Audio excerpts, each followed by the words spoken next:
আসসালামু আলাইকুম। আলহামদুলিল্লাহ, দেখতে দেখতে আমাদের সাদা গাভীটাও একটা ষাঁড় বাছুর দিয়েছে। গত 3 দিন আগে আমাদের একটা গাভী বাচ্চা দিয়েছিল, সেটার একটা ভিডিও আমি আপনাদের সামনে উপস্থাপন করেছিলাম। আলহামদুলিল্লাহ, ওই একই দিনে আমাদের এই গাভীটাও বাচ্চা দিয়েছে 1 ঘন্টা পরে। এটা খুবই ইন্টারেস্টিং একটা ব্যাপার ছিল যে একই দিনে দুইটা গাভী একসাথে বাচ্চা দেওয়া, একসাথেই প্রায় বলা যায়, কারণ 1 ঘন্টা আগে এবং 1 ঘন্টা পরে দুইটা গাভী বাচ্চা দেয়। ওই দেশি গাভীটা বাচ্চা দেওয়ার পর ওর সমস্ত কার্যক্রম শেষ করে আমরা রেস্ট নিচ্ছিলাম। তার কিছুক্ষণ পরেই আমরা খেয়াল করলাম যে আমাদের এই সাদা গাভীটাও হয়তো বাচ্চা দিতে পারে বা দিবে এখনই। এই গাভীটা ডেলিভারি করানোর সময় আমাদেরকে অনেক কষ্ট করতে হয়েছে, কারণ এটা যেহেতু ফ্রিজিয়ান গাভী, এর বাছুরটা অনেক বড় হয়েছে, যে কারণে এটাকে টেনে বের করতে অনেক কষ্ট করতে হয়েছে আমাদেরকে। নর্মালি বাছুরটা বড় হলে ডেলিভারি করতে একটু সমস্যা হয় বা একটু কষ্ট হয়। এর পাশাপাশি যদি বড় হয় বেশি, তাহলে হচ্ছে যে গাভী অনেকটা শুকিয়ে যায় বা ক্যালসিয়ামের অনেক ঘাটতি দেখা দেয়। তো যাই হোক, আলহামদুলিল্লাহ, অনেক কষ্টে হলেও খুব সুন্দরভাবে আমরা বাছুরটাকে ডেলিভারি করিয়েছি। বাছুর ডেলিভারি হওয়ার পর আমরা যে কাজটা প্রথমে করে থাকি সেটা হচ্ছে বাছুরটাকে সুন্দর করে এনে ওর মায়ের মুখের সামনে দিয়ে দেই। ওর মা ওকে চেটে তারপর ওর গায়ের যে লালাগুলি থাকে এই লালাগুলি পরিষ্কার করে ফেলে এবং এটাকে শুকিয়ে ফেলে।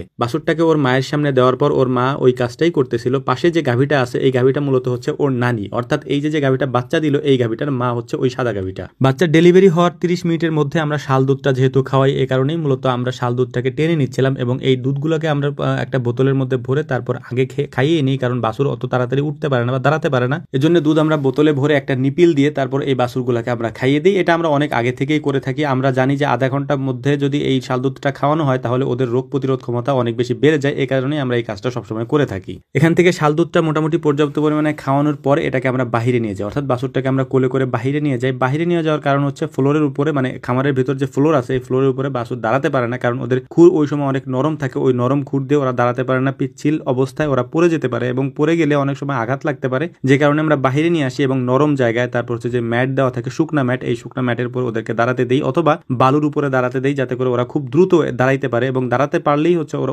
ওদের মায়ের ওলানে গিয়ে ওরা দুধটা খেতে পারবে। আগে যে গাভীটা বাচ্চা দিয়েছে ওটা দেশি গাভী, ওই দেশি গাভীটাতে তেমন কোনো সমস্যা হবে না, এটা আমরা আগেই জানতাম আলহামদুলিল্লাহ। কিন্তু এই গাভীটাতে সমস্যা হতে পারে, কারণ যেহেতু এই গাভীটা বেশি দুধের গাভী, আর এই বেশি দুধের গাভীর মেন যে সমস্যাটা হয় বাচ্চা দেওয়ার পরে সেটা হচ্ছে ওলান ফুলে যাওয়া বা ম্যাস্টাইটিস যে সমস্যাটা, সেই সমস্যাটা হয় অনেক সময়। তো এই গাভীটারও বাচ্চা দেওয়ার 2 দিন পরে এই সমস্যাটা দেখা দেয়, অর্থাৎ বাচ্চা দেওয়ার পর থেকেই মোটামুটি এই সমস্যাটা থাকে, কিন্তু বাচ্চা দেওয়ার 2 দিন পর এই সমস্যাটা বেশি আকারে দেখা দেয়। তো আমরা যে চিকিৎসাটা সবসময় দিয়ে থাকি সেটাই আমরা দেওয়ার চেষ্টা করবো ইনশাআল্লাহ। প্রথমে আমরা বাছুরটাকে দুধ খাইয়ে নিব এবং বাছুরটাকে পর্যাপ্ত পরিমাণে দুধ খাওয়ানোর পরে আমরা ওলান থেকে যে দুধটা আছে সেই দুধটাকে বের করে নেব, অর্থাৎ আমরা ওলানের দুধ দহন করে নেব। সমস্ত দুধ দহন করা হয়ে যাওয়ার পর আমরা ওলানে বরফ ডলে দেব বেশ কিছুক্ষণ পর্যন্ত, প্রায় 10 মিনিটের মতো বরফ দিয়ে ডলবো। বরফ দিয়ে ডলার পরে আমরা ওই জায়গাটাকে সুন্দর করে শুকনা কাপড় দিয়ে মুছে দেব। মুছে দেওয়ার পর কর্পূর এবং সরিষার তেল দিয়ে মিক্সড করে ঘন করে তারপর ওলানের মধ্যে আমরা জোরে মালিশ করে দেব। এটা মালিশ বলে না, জোরে জোরে টিপতে হয়। তো সেটাই আমরা করি এবং এটা করার ফলে ইনশাআল্লাহ, মানে